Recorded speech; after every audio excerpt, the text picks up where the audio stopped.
வணக்கம் ஜோதிட நண்பர்களே. 2024 ஜூன் மாத கிரக அமைப்புகளின்படி தனுசு ராசிக்கான மாத பலன்கள். இந்த மாதம் உங்களுடைய ராசிநாதன் ராசிக்கு 6ஆம் இடத்துல சஞ்சரித்து வர்றாங்க. உடன் சூரியன், புதன் மற்றும் சுக்கிரனுடைய சேர்க்கையும் இருக்குது.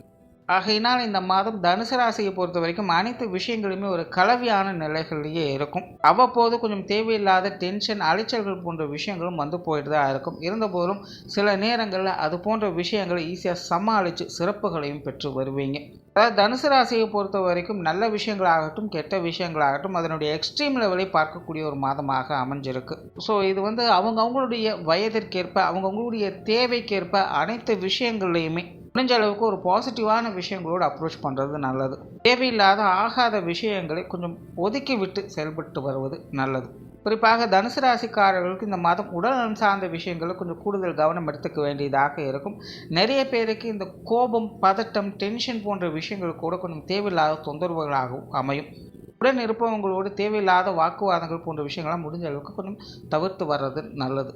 அதாவது காரணமே இல்லாத குழப்பங்கள், டென்ஷன்கள் போன்ற விஷயங்கள் வந்து போய்கிட்டு இருக்கும். இதில் பழைய விஷயங்களை எல்லாம் நினைத்து உங்களை நீங்களே குழப்பிக் கொண்டிருக்கவும் செய்வீங்க. பொதுவாகவே தனுசை பொறுத்த வரைக்கும் நிதானத்தையும் பொறுமையும் கடைபிடிக்க வேண்டிய மாதமாகத்தான் அமைஞ்சிருக்கு. பேச்சுவார்த்தைகளில் கொஞ்சம் கவனம் தேவைப்படும். புதிய விஷயங்கள் மற்றும் புதிய காரியங்களை நிதானத்தோடு செயல்பட்டு வந்தீங்கன்னா ஒரு சாதகமான அமைப்புகளை எதிர்பார்க்கலாம். சொத்துக்கள் மற்றும் வாகன ரீதியான விஷயங்களில் கூடுதல் கவனம் என்பது தேவைப்படுது. பூர்வீக சொத்துக்கள் வகையில் ஒரு சில விஷயங்கள் கொஞ்சம் சாதகமான தன்மைகளை கொடுத்து வருது. பொருளாதார ரீதியான விஷயங்கள் சமாளிக்கக்கூடிய நிலைகள் இருந்தாலும் கூட உடன் வீண் விரயங்கள், செலவுகள் போன்ற விஷயங்களும் இருந்து கொண்டு தான் இருக்குது. குறிப்பாக தனுசு ராசிக்காரர்களுக்கு இப்போ சமீப காலமாக இந்த பொருளாதார ரீதியான விஷயங்கள், காசு பண சமாச்சாரங்கள் மேலே ஒரு அளவு கடந்த ஈடுபாடுகள் உண்டாவதை பார்க்க முடியும். அதுலேயும் குறிப்பாக இந்த மத்திய வயதில் இருக்கக்கூடியவங்க இந்த காசு பண சமாச்சாரங்களில் அதிகப்படியான கவனத்தை செலுத்தி வருவாங்க. இந்த மாதத்தை பொறுத்த வரைக்கும் உங்களுடைய பொருளாதாரம் சார்ந்த விஷயங்கள் ஒரு சாதகமான தன்மைகள் அப்படிங்கிறது இருக்குது. பல பேருக்கு தங்களுடைய சேமிப்புகள் உயர்வதை கூட பார்க்க முடியும். இருந்தபோதிலும் ஒரு சில நேரங்களில் இந்த பொருளாதார ரீதியான சங்கடங்கள் அப்படிங்கிறதும் வந்து போயிட்டு தான் இருக்கும். ஸோ அந்த மாதிரியான சூழ்நிலைகள் வரும்போது கொஞ்சம் நிதானத்தோடு செயல்பட்டு வர்றது நல்லது. பொது விஷயங்கள் மற்றும் பொது காரியங்களில் மாதத்தின் முற்பகுதிகளில் கொஞ்சம் சுணக்க நிலை என்பது இருக்க செய்யும். மாதத்தின் பிற்பகுதியில் ஒரு சாதகமான நிலைகளை எதிர்பார்க்கலாம். வெளி இடங்களில் நீங்கள் எதிர்பார்த்த உதவிகளையும் கிடைக்க பெற்று வருவீங்க. ஆன்மீக ரீதியான விஷயங்கள் கொஞ்சம் சுணக்க நிலை என்பது இருக்க செய்யும். பிரயாணம் சார்ந்த விஷயங்களில் ஆதாயம் உண்டு. இருந்தபோதும் பிரயாணங்களில் கொஞ்சம் கவனம் தேவை. காரியங்கள் மற்றும் செயல்பாடுகள் வகையில் ஒரு சாதகமான தன்மைகளை எதிர்பார்க்கலாம். மாதத்தின் முற்பகுதியில் மட்டும் காரியங்கள் மற்றும் செயல்பாடுகளில் ஒரு விதமான அவசரப்படக்கூடிய தன்மை அப்படிங்கிறது செயல்படுது. அதனால் அவசரப்பட்டு முடிவெடுப்பதை கொஞ்சம் தவிர்த்து வர்றது நல்லது. குடும்ப விஷயங்கள், காரியங்கள் இந்த மாதம் பெரும்பாலும் வழக்கமான சூழ்நிலைகளையே பார்த்து வருவீங்க. குடும்ப உறுப்பினர்கள் சார்ந்த விஷயங்களும் பெரும்பாலும் ஒரு கலவையான அமைப்புகளையே காணப்படுது.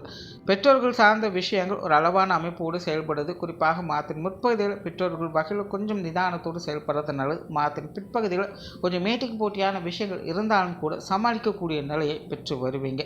உடன்பிறப்புகள் சார்ந்த விஷயங்களும் கிட்டத்தட்ட அப்படி தான். உடன்பிறப்புகள் வகையில் கொஞ்சம் தேவையில்லாத அலைச்சல்கள், டென்ஷன்கள், வாக்குவாதங்கள் போன்ற விஷயங்கள் வந்து போயிட்டு தான் இருக்கும். சூழ்நிலை சந்தர்ப்பத்துக்கு தகுந்த மாதிரி கொஞ்சம் அனுசரித்து போய்க்கிறது நல்லது.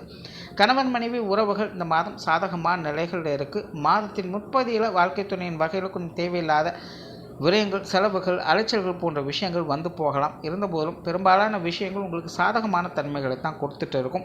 மாதத்தின் பிற்பகுதியில் வாழ்க்கை துணை சம்பந்தப்பட்ட விஷயங்கள் பல வகையிலும் உங்களுக்கு சாதகத்தன்மைகளை ஏற்படுத்தி கொடுக்கும். குழந்தைகள் சார்ந்த விஷயங்கள் இந்த மாதம் திருப்திகரமாகவே இருக்கும். குழந்தைகள் வகையில் ஒரு சாதகமான அமைப்புகளை எதிர்பார்க்கலாம்.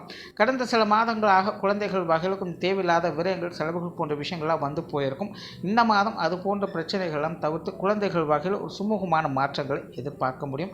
குழந்தைகளுடைய தேவைகளை முழுவதுமாக பூர்த்தி செய்து வரவும் செய்வீங்க.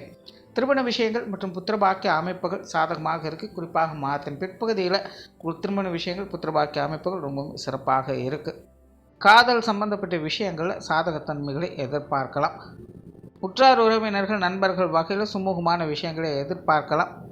மாணவர்களுக்கு கல்வி மற்றும் வித்தை சம்பந்தப்பட்ட விஷயங்கள் அலைச்சலோடு ஆதாயங்களை கொடுத்து வரும்.